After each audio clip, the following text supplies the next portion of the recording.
시간이 많이 가가지고 이제 한 3분의 1 지점, 4분의 1 지점 그렇게 이제 넘어서 온 것 같은데, 그 우리가 이제 배웠던 거 하나 있죠. 화두들은 짧으면 어렵고 길면 편하다. 그래서 일상적으로 우리가 알잖아요. 시가 어렵고 소설이 좀 편하다. 그 장편 소설 같은 경우가 단편보다 더 편하다. 정보량이 많으니까. 중간에 적절한 때 긴 화두, 뭐 한 2~5개가 들어가 있고, 그 다음에 아마 이렇게 방송 보시는 분은 알 거예요. 제가 이제 선불교 역사에서 임재라는 스님을 굉장히 좋아한다. 미리 얘기를 해보면, 이 4사람의 이제 계보인데, 저는 이 스님들의 계보를 좋아해요.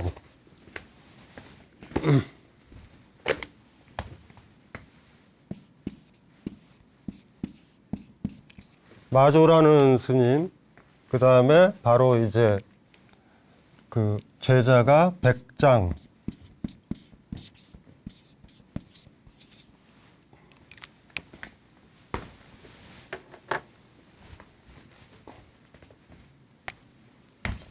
그 다음에 황벽, 그 다음에 임재, 이렇게 돼요. 그러니까 임재의 아버지, 할아버지, 증조할아버지, 뭐 그렇게 되는 거죠. 요 4사람의 어록을 모아가지고 4사람이니까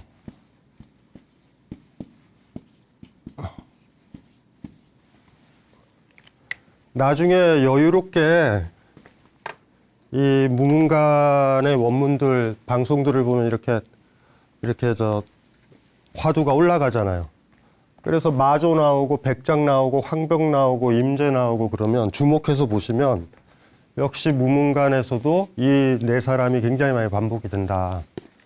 오늘 화두는 임재의 그 아버지격인 황벽, 그 다음에 백장이 등장하는, 그리고 마조가 등장하는 것도 있어요. 이 4분의 계보가 제일 중요하죠. 저 칠판에 제가 쓴 이유는, 왜냐하면은 등불의 비유 기억나죠? 대나무가 불타오르는 거랑 소나무가 불타오르는 불꽃은 달라요. 그러니까 인도는 수레의 비유가 많아.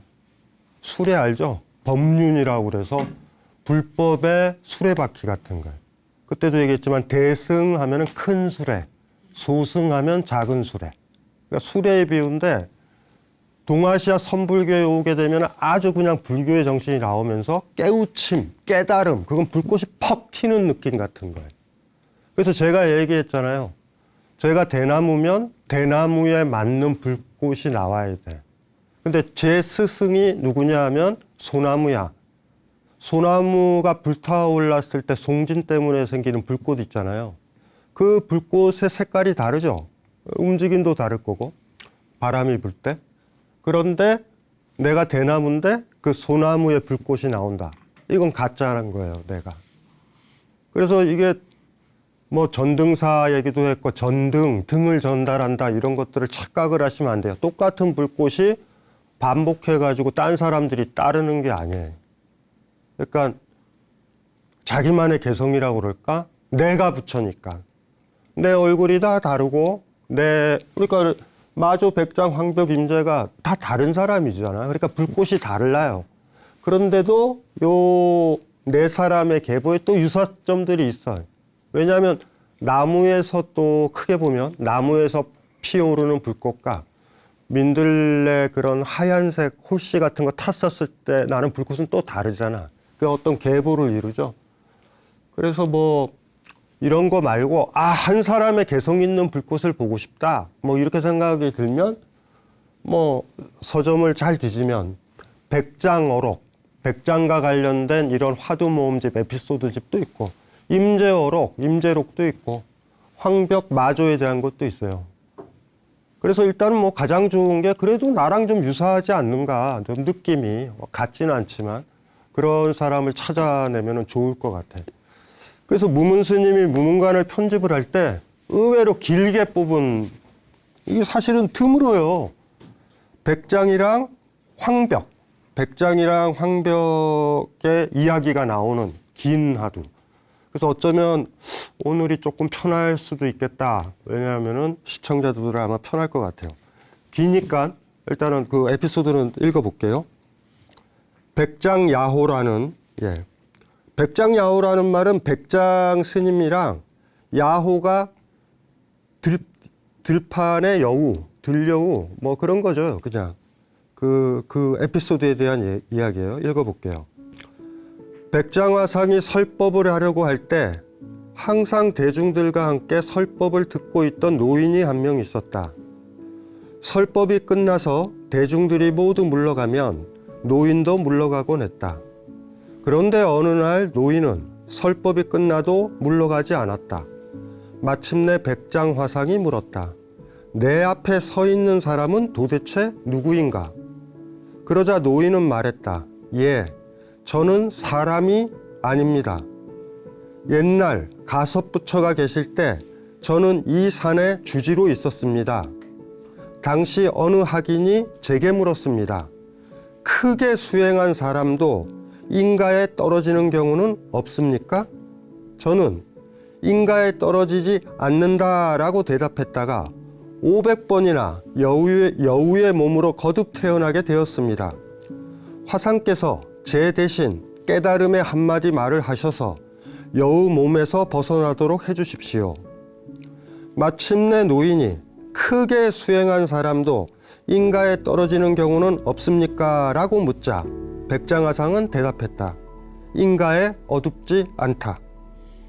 백장의 말이 끝나자마자 노인은 크게 깨달으며 절을 올리면서 말했다. 저는 이미 여우 몸을 벗어서 그것을 산 뒤에 두었습니다. 화상께서 죽은 스님의 예로 저를 장사 지내 주시기를 바랍니다. 백장화상은 유나에게 나무판을 두들겨 다른 스님들에게 알리도록 했다. 공양을 마친 후 죽은 승려의 장례가 있다. 그러자 스님들은 서로 마주보며 쑥덕였다. 스님들이 모두 편안하고 열반당에도 병든 사람이 없는데 무엇 때문에 이런 분부를 내리시는 것인지. 공양을 마친 후 백장화상은 스님들을 이끌고 산 뒤쪽 큰 바위 밑에 이르러 지팡이로 죽은 여우 한 마리를 끌어내어 화장을 시행했다. 백장화상은 저녁이 되어 법당에 올라가 앞서 있었던 사연을 이야기했다. 황벽 스님이 바로 물었다. 고인이 깨달음의 한마디의 말을 잘못해서 500번이나 여우 몸으로 태어났습니다. 매번 하나하나 틀리지 않고 말한다면 무엇이 되겠습니까? 그러자 백장화상은 말했다. 가까이 앞으로 와라. 너에게 알려주겠다. 가까이 다가오자마자 황벽 스님은 스승 백장의 뺨을 후려갈겼다. 백장화상은 박수를 치면서 말했다. 달마의 수염이 붉다고는 이야기하지만 여기에 붉은 수염의 달마가 있었구나. 뭐 두 가지 얘기인데 하나는 뭐 거의 뭐 옛날에 나이 드신 분은 아는 거의 전설의 고향류의 그 이야기가 들어가 있는 에피소드고, 또 하나는 아까 얘기했던 백장과 황벽의 이야기가 나오고 스승과 제자 관계가 굉장히 라디칼하죠. 근데 우리는 예전에 임재 스님의 유명한 슬로건을 들었잖아요. 부처를 만나면 부처를 만나고 조사를 만나면 조사를 죽이고. 네. 그러니까 조사를 죽인다라는 건 여기 위에가 조사잖아요. 이게 조사거든요. 임재의 조사는 황벽이고, 이렇게 위에 선생들. 부모를 만나면 부모를 죽여야 된다. 그러니까 그들의 권위를 인정하지 않고 내가 살아가야 되잖아. 부처가 없어야 내가 부처잖아. 내가 모시는 부처가 있으면 나는 부처가 안 돼요.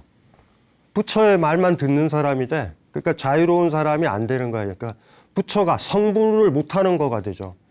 그때 여기서도 보면 뭐 뺨 때리고 막 난리가 나잖아요. 그러니까 사실은 실질적으로 제자인데 황벽이 백장의 뺨을 후려갈기면서 백장 스님이 오히려 이놈이 미쳤나가 아니라 잠깐 착각을 했다. 깨달았구나. 깨달은 애를 찾은 거죠. 언제 황벽이 깨달았냐를 인정을 받았는가 하면 이날 받은 거예요, 사실은. 그러니까 사실 마조, 백장, 황벽, 임제까지 이르는 요 계보에 관심이 있거나 있었던 사람들한테는 무문관에 읽었던 이 하두의 후반부는 그게 요것만도 하두가 되는 거죠. 그러니까 오늘은 하두가 사실 두 개인 거야. 도대체 무슨 일인가? 처음 얘기는 별게 아니죠. 막 그게 뭐냐면은 백장 스님이 이제 설법을 하고 있는 거죠. 설법을 하고 있는데 왜 아시아 쪽에서는 여우가 항상 이런 식으로 변신의 구미호서부터 이런 걸로 나오는지를 모르겠어요. 어쨌든지 간에 노인이 저 구석탱이에 앉아서 설법을 듣고 있었던 거야. 간을 본 거예요, 정확하게는. 이 사람이 깨달았나. 근데 나중에 에피소드를 얘기하다 보니까 자기가 주지로 읽었을 때, 스승이라고 있었을 때 스승도 아니었던 거지. 그러니까 못 깨달은 상태에서 스승 노릇을 하고 있다가 누군가가 물어본 거예요, 그때. 크게 수행한 사람. 크게 수행했다고 그러니까 부처가 된 사람, 깨달음을 얻은 사람, 이제 삶의 주인이 된 사람, 그 사람은 인가에 떨어지는가? 여기서 인가라는 표현을 조심해야 돼요. 서양의 코절러티, 코즈 앤 이펙트, 원인과 결과.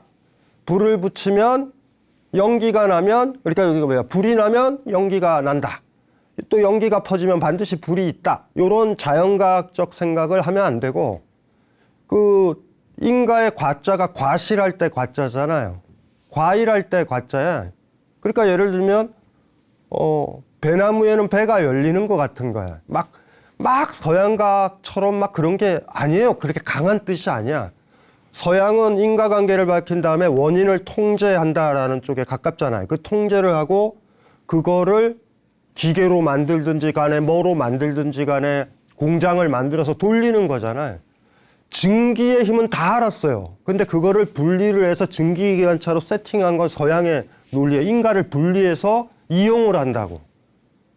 그래서 우리가 서구 교육을 받으면 인과라는 단어만 받으면 어떤 느낌이냐면 뭔가 원인과 결과 막 이렇게만 생각하는데 그게 아니라 좀 넓혀야 돼요, 이게. 그러니까 우리는 사실 옛날 경전을 읽을 때 인과 나오면 인연이라고 읽으면 돼. 인연 아시죠? 인연이 만난다, 인연이 모인다 이런 것들. 그런데 어쨌든지 간에 이 여우가 옛날에 주지로 옛날 500번 전인가요? 500번 전에 제자가 물어본 거예요.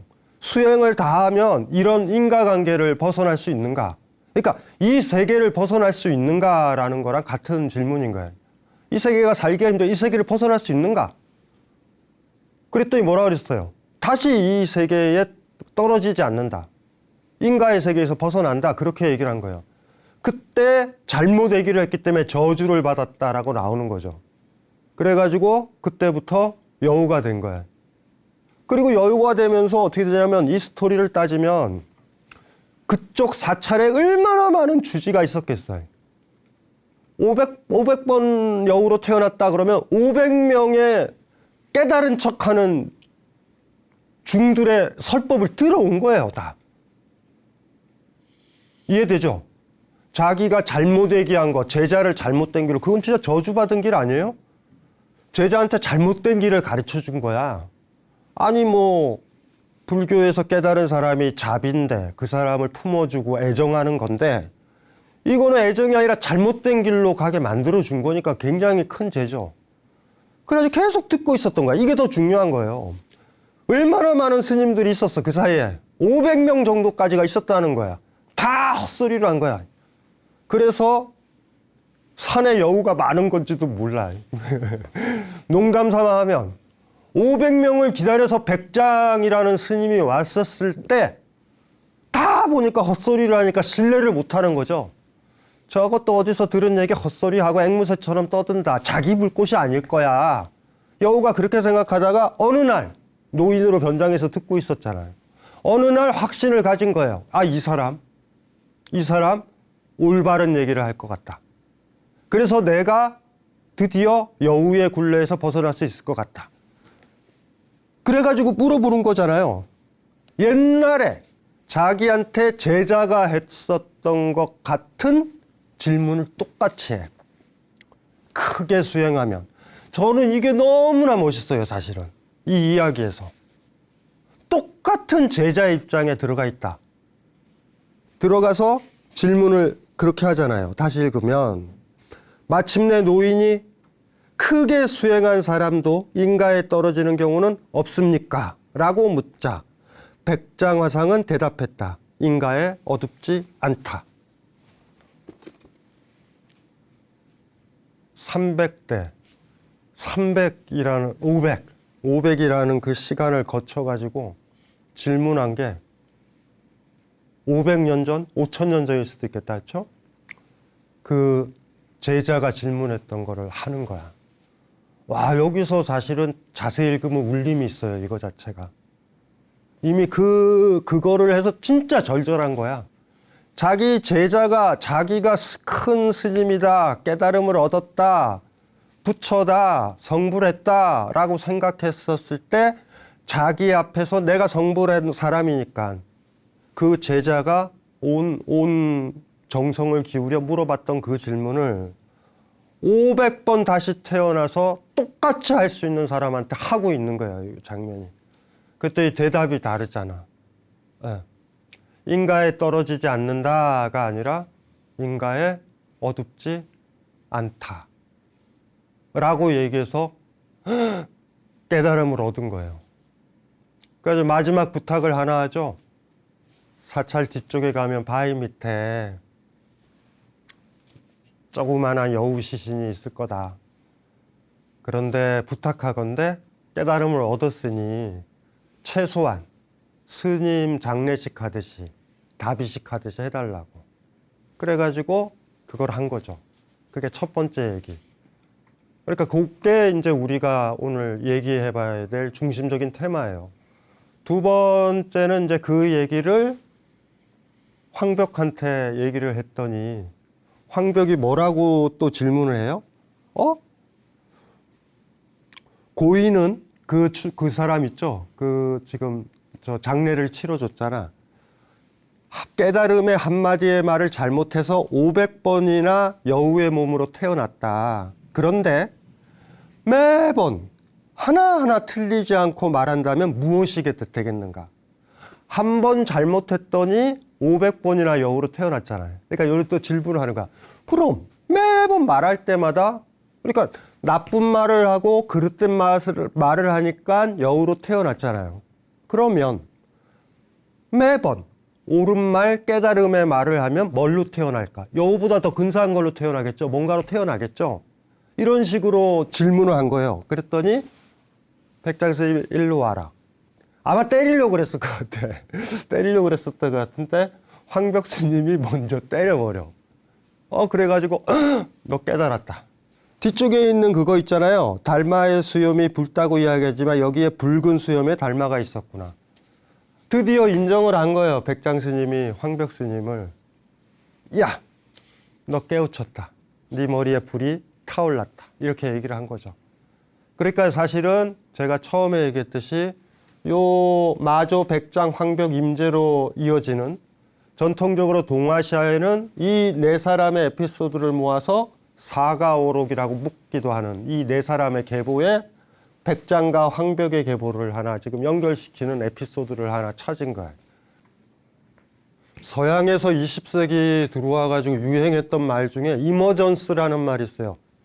번역으로는 창발. 창발이라는 게 뭐냐면 H2 있죠. 수소예요. O2가 뭐냐면 산소야. 그게 마주치게 돼서 H2O가 생기잖아요. 그러면 H2O에는 H2O가 물이잖아요. 수소에도 없고 산소에도 없는 성질이 생겨요. 그걸 창발이라고 불러. 그건 놀라운 거예요. 물 마시잖아요. 물 마시면 시원하잖아. 우리가 아는 물의 속성이 있죠. 그건 H2에도 없고 O2에도 없단 말이에요, 그게. 물고기가 물에서 헤엄치잖아. 그러면은 시험해 볼 수 있잖아요. 수소를 풀어놓은 다음에 물고기 죽어. O2에서도 못 움직여요, 물고기는. 그거를 창발이라고 부르면서 그 당시에 꽤 유명해요. 지금도 그거는 굉장히 사실 중요한 논의인 거예요. 부분이 결합이 돼서 전체가 만들어지면 그 전체에는 부분에 없었던 새로운 속성이 생기는 걸 이머전시, 뭐가 출현했다라고 그래서 창발이라고 했어요. 창발. 뭐 이런 경우가 많죠. 아버지랑 어머니가 있는데 아이를 낳잖아요. 그런데 그 아이에는 아버지랑 어머니로 수렴되지 않은 새로운 요소가 있어요. 우리 생각에는 뭐냐면 2분의 1 모든 요소를 쪼개보면, 성격을 쪼개보면 아버지의 요소와 어머니의 요소로 나눠질 것 같은데 그렇지가 않아요. 그래서 이건 물리학이라든가 화학에서 다 얘기하는 얘기예요. 요거 자체가. 그런데 왜 제가 이 얘기를 하냐면 이것이 단순히 자연과학적인 얘기는 아니다. 요 얘기가 나온 다음에 불교에 또 불교에는 이런 창발적 사유가 있었어 라는 글들 엄청 쓰여졌어요. 불교가 매력적인 게 뭔지 아세요? 현대 물리학의 새로운 성과가 나오면 다 불교에 있었다라고 놓을 수 있을 정도로 불교 사유가 가진 현대성들이 있어요. 부분들 있죠? 부분들이 결합이 만약에 된다면, 그렇게 만들어 놓은 새로운 것이 태어난다면 그 새로운 것들은 자기를 만드는 데 도움이 됐던 부분들과는 전혀 다른 성격이 생긴다. 수소와 산소가 결합하면 물이 생기는데 물이 가지고 있는 그 여러 가지 성격 있죠. 우리가 만지고 마시고 하는 그런 성격 있잖아요. 그 성격들을 수소나 산소에서 찾을 수는 없다. 새로운 요소가 생긴다. 이게 이제 20세기 후반에 이머전스라는 얘기. 아직도 쓰죠, 뭐. 아직도 쓰는 말이야. 이렇게까지 할 필요는 없어요, 전혀. 우리는 인연에 대한 이야기로 들어가 보려고 그래요.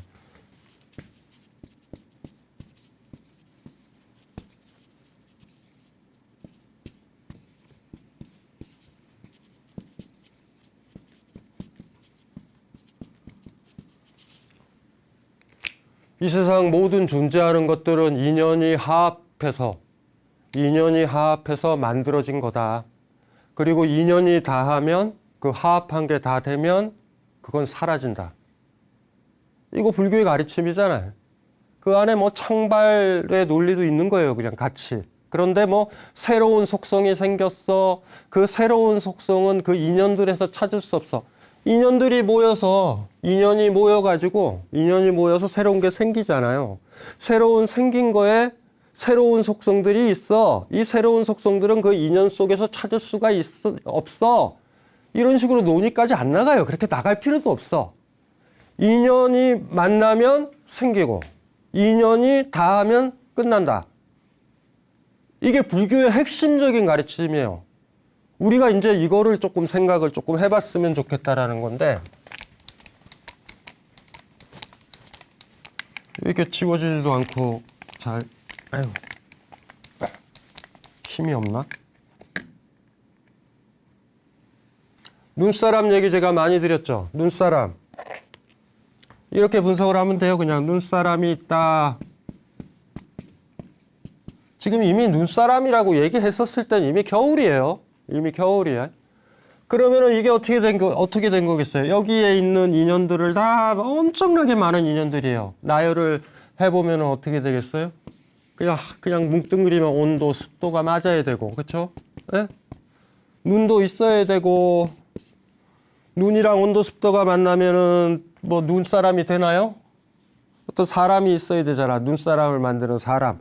요 정도만 놓을게요. 이 중에 하나라도 없어지면은 사라진단 말이에요. 이거 눈사람은 안 만들어져. 지금 특정한 눈사람이. 그리고 온도가 갑자기 올라간다. 이해되시죠? 올라가면은 눈사람이 녹는다고. 이런 거예요. 요런 사유가 재밌단 말이에요. 그러니까 아주 직선적인 사유를 하는 게 아니라 하나가 생기거나 하나가 문제가 되는 게 있으면 우리 식도로 그냥 쉽게 얘기하면 너무나 많은 요소들로 만들어진다 이렇게 생각을 하셔야 돼. 그러니까 이 사유는 왜 소중하냐면 겸손하셔야 된단 말이에요. 사람들 입장에서 이 눈사람은 내 거야 라고 주장하면 안 된단 말이에요. 눈이 안 내리면 어떻게 온도가 안 맞으면 바람, 습도가 안 맞으면 못 만들어진단 말이에요. 이 인연과 연기, 이게 연기의 법칙이라고 그래요. 인연들이 일으킨다라는 소리예요. 연들이 일으킨다라는 소리라고. 연들이 일으킨다. 인연들이 일으키는 법칙이다. 세상의 모든 것들은 인연들이 화합해서 일으킨 거다, 세운 거다라는 게 연기라는 소리예요. 왜 이게 중요하냐면 이걸로는 안 되잖아요. 눈 가지고도 안 되잖아. 사실 제가 이렇게 설명했잖아요. 눈도 또 분석될 수 있죠. 계속. 다 그물망처럼 또 이 사람도 봐. 이게 꼬맹이라고 하면 아버지, 어머니, 오만 가지 얘기로 나눠진다고. 요것만 딱 보고서 이거가 아니에요. 계속 가지칠 수 있어요. 그리고 이 눈사람도 새로운 인연이 돼서 딴 거를 만들 수 있죠. 이 눈사람이 너무나 예뻐가지고 부부가 이혼하려고 그랬어. 겨울도 되고 하니까 날씨도 추워지니 이혼하자. 뭐 이상한 논리지만. 그런데 눈사람이 너무 예뻐서 그 앞에서 스마트폰으로 셀카를 찍은 거야. 그래가지고 우리 셀카에서 사진을 봤더니 눈사람만큼 우리 부부가 예쁘다를 확인하고 마음을 돌릴 수가 있잖아. 그 작은 계기로. 그러면 인연이 되는 거예요. 그러니까 얘도 인연이 되는 거야. 그러니까 뭐 속칭 얘기하면 인연과 연기 법칙이 왜 매력적이냐면 스님들이 얘기하거나 이럴 때 왜 왔다 갔다 하는 그때 달라요. 어떤 관점의 중심을 그러니까 만들어진 게 눈사람으로 볼 것인가, 만들어진 게 여기 있는 사람으로 보면은 이 사람, 이 꼬맹이를 인연의 법칙, 연기의 법칙으로 설명할 수도 있잖아요. 아버지 있고 어떤 여자 있고 어떤 남자 있고 그날은 벚꽃이 날렸고 그날은 포도주를 마셨고 그날은 차가 일찍 끊겨가지고 호텔에 들어갔고 뭐 이래가지고 그날 아이가 잉태됐을 수도 있는 거잖아. 그날 와인만 안 마셨으면 아이가 안 태어날 수도 있었어요. 무슨 말인지 이해되죠? 기차만 움직였어도 그 아이는 안 태어나. 돌아보면 신기한 게 많아요. 많은 부부들이 착각을 한다고. 내년에 애 낳자. 웃기는 소리 하지 마세요. 애 낳는다고 애 놓나? 병원에 가서 검사를 많이 해도 애 낳는데 지장이 없다 그래도 애 못 낳는 부부들 있죠. 살아생전 피임을 안 해봤다. 애가 안 생겨요. 반면 어떤 커플들은 남편이 그거 뭐예요? 뭐 정관 수술을 했는데 아이가 태어나기도 해. 정관 수술이 풀린 건지 아니면 복잡한 다른 사건이 있었던 건지는 모르지만 만만치가 않아요. 그래서 인연과 연기를 자연과학 법칙이라고 할 수 있을까? 눈사람을 만들려면 온도, 습도, 눈, 사람 이렇게 있어야 돼. 이게 서구의 좁은 식견인 거야. 그런데 연기의 법칙은 그거보다 굉장히 넓어요. 그러니까 창발이니 뭐니 아까 얘기했잖아. H2, O2 그게 해서 H2O가 생긴다. 그 논의가 이 안에 흡수는 될 수 있지만 이 연기와 인연화합에 관련된 이야기가 더 커요. 그러니까. 그런데 핵심이 뭐라고 그랬어요? 우리가 사람이니까 이게 중요한 거야. 내가 눈사람을 만들 수 없다. 한 아이가 자라도 여러분 아이 자랄 때 엄마 아빠들이 착각하는 거면 내가 키웠다고 그런다고. 헛소리 하지 마세요. 학교 선생님, 그 아이가 만났던 내 아이가 만났던 친구들, 내 아이가 접했던 책들, 그 많은 것들이 그 아이를 훌륭하게 해주는 거예요. 그래서 바보들만 뭐라고 주장하냐 하면은 내가 내 아이를 키웠다라고 착각하는 부모들이 있어요. 절대 그런 일 없어요. 그래서 고맙게 생각을 해야 돼. 애가 잘 자랐다. 네. 하지만 까먹으면 안 되죠? 이 사람이 없으면 눈사람은 만들어지지 않아. 내 아이가 잘 자랐잖아요. 엄마가 어떤 정도의 노력을 했기 때문에 그런 거야. 에이, 친구들 만나고 책 잘 보고 이러면은 좋은 사람이 태어나는구나. 나는 이제 이 아이를 떠나야지. 아이 잘 못 자라요. 제가 무슨 얘기를 하는지 아시겠죠? 이게 굉장히 중요한 거예요. 겸손의 지대? 어떤 결과물에 대해서 겸손해지되 또한 동시에 내가 해야 될 일도 똑같이 해야 된다. 이 균형을 어떻게 잡아갈까가 굉장히 중요한 거죠. 요 논리대로 한번 들어가 보자고요. 세계가 이렇게 움직인다라고 시다르타가 얘기했고 불교는 이것부터 출발하니까. 수행을 많이 한 사람이 지금 물어보잖아요. 수행을 많이 한 사람들은 이런 연기와 인연, 이런 법칙에 떨어지느냐? 떨어져야 떨어지지 않아. 불락이라고 그랬잖아요. 불락, 떨어지지 않는다. 그럼 벗어나는 거야. 이 세상 뭐 어떤 것들 중에서 인과나 연기의 법칙에서 벗어나는 건 없어요. 절대 벗어나지 않아. 못 벗어나. 이해되죠? 그래서 아까 얘기했었던 백장 스님이 얘기하잖아요. 어둡지 않아야 된다. 제가 이거를 설명할 때 여러분들한테 다 얘기했습니다. 어둡지 않다라는 게 뭔지. 내가 눈사람을 만든 거야 라고 생각을 해서도 안 되고요. 또 뭐야? 내가 아니더라도 눈사람은 만들어져도 아니야. 어둡지 말아야 된다라는 의미가 사실 거기에 있는 거야. 우리는 벗어나지 못한다. 내가 깨우침을 얻었어요. 아, 오늘 내가 깨우침을 얻었네? 아까 황벽 스님이면 백장 스님이 깨우쳤다라고 그런 거 아니야. 깨우침을 얻었네? 그걸로 끝나나? 이 세계에 벗어나나? 안 벗어나요. 살아있으면 이 안에 들어간다고. 또 어떤 사람이 와. 어떤 중생이 오고요. 어떤 제자가 나한테 온다고. 그러면은 이 제자와 다시 또 인연이 만나지는 거야, 또. 그게 또 자비 아니에요? 자비라는 게 뭐 가르침이 별거겠어요? 만남이 별거겠어요? 새로 인연이 시작이 되는 거야, 새로. 내가 어떠한 노력 속에서 뭐가 된다고 하더라도 그거는 거기에서 완성이 아니다. 제가 얘기했잖아요. 여기 꼬맹이나 아이도 다시 또 인연의 그거잖아. 태어나서 한 사람으로 태어나서 중요한 게 뭐냐 하면 그런 걸 거예요, 아마. 내가 타인에게 타인을 근사하고 예쁘게 만드는 그런 인연으로 작용하는가. 항상 보면 거꾸로 설명하셔. 나 인연이 화합돼서 만들어진 거야. 여기서 끝나면 안 돼요. 우리가 생각해야 되는 걸 나는 무언가를 새로 만들 수 있는 어떤 인연 화합이라고 그랬을 때 나는 어떤 요소가 될 것인가. 내가 저 사람을 만나가지고 이해되시죠? 저 사람이 어떻게 예뻐지게 되는 하나의 인연이 될 것인가.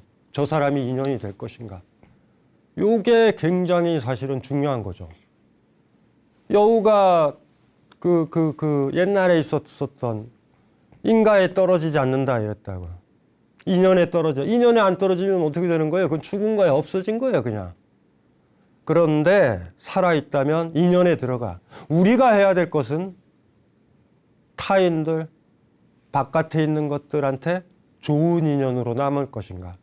나를 만났기 때문에 그 벚꽃이 늦게 떨어지게 된 거야. 어차피 떨어지지만.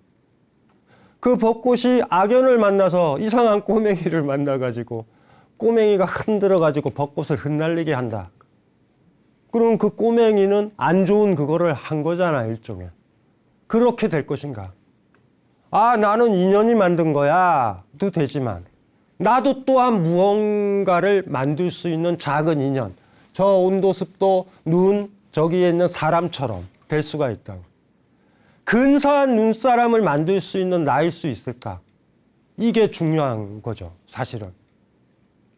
인가에 어둡지 않다라고 그랬어요. 인가에 밝다라고 그러지 않은 거야. 세상의 필연적인 법칙들을 생각할 수가 전혀 없거든요.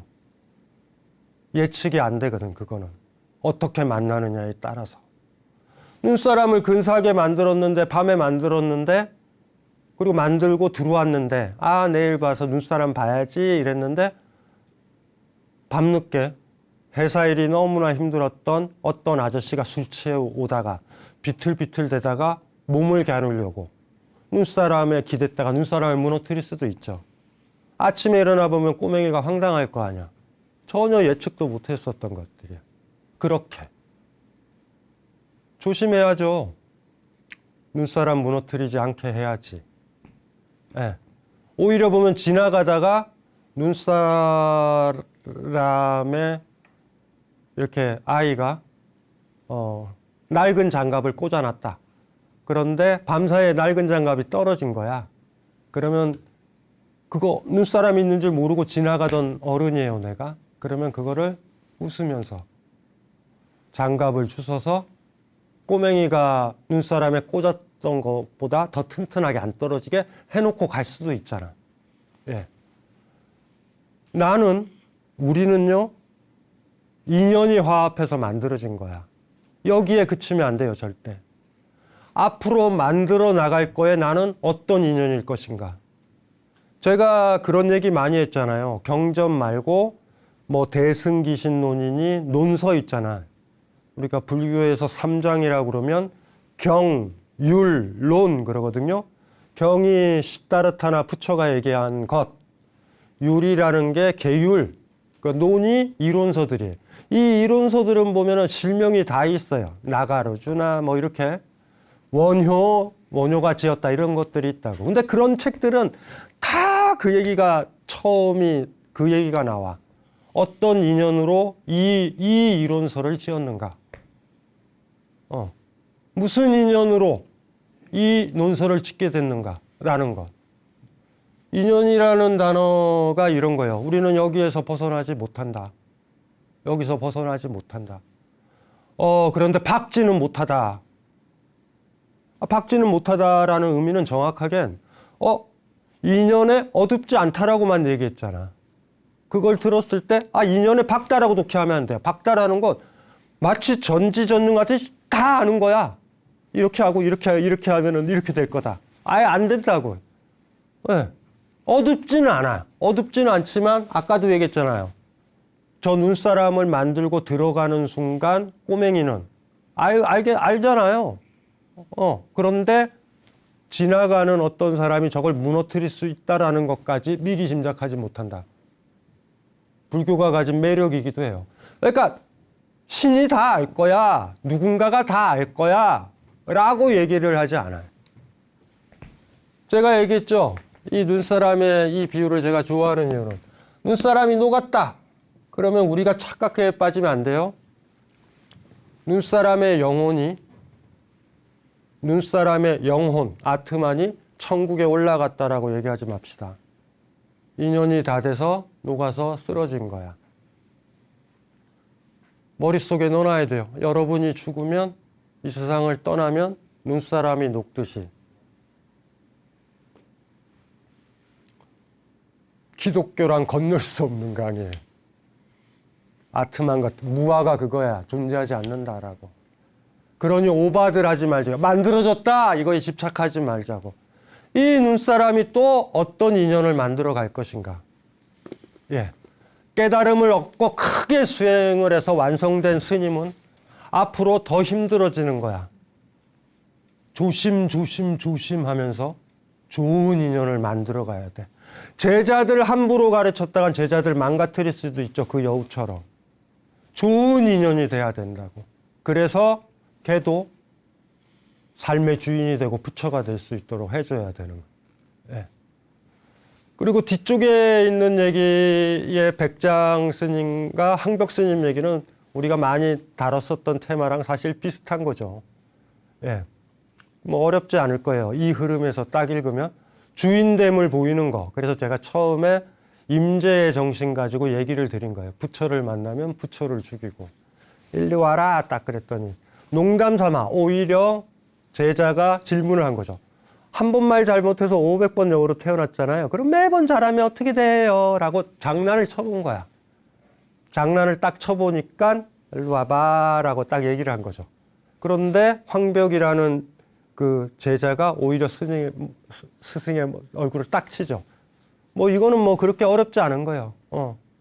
질의응답, 당신이 원했던 답, 내가 머릿속에 있는 답 내가 말해주고 뭐 이런 관계에서 나는 벗어나 있다 라는 거를 보여준 거고, 그 뒤쪽 부분의 에피소드 같은 경우는 앞부분에서 거의 많이 다뤘던 에피소드라 오늘은 이제 기억을 해야 될 게 불매 인가. 인가에 어둡지 않다. 인가에 어둡지 않다라는 의미가 뭘까? 왜 박지 않다라고 안 썼을까? 이 메커니즘을 넣어놓자고요. 불교는 여기에서 벗어나는 게 아니다.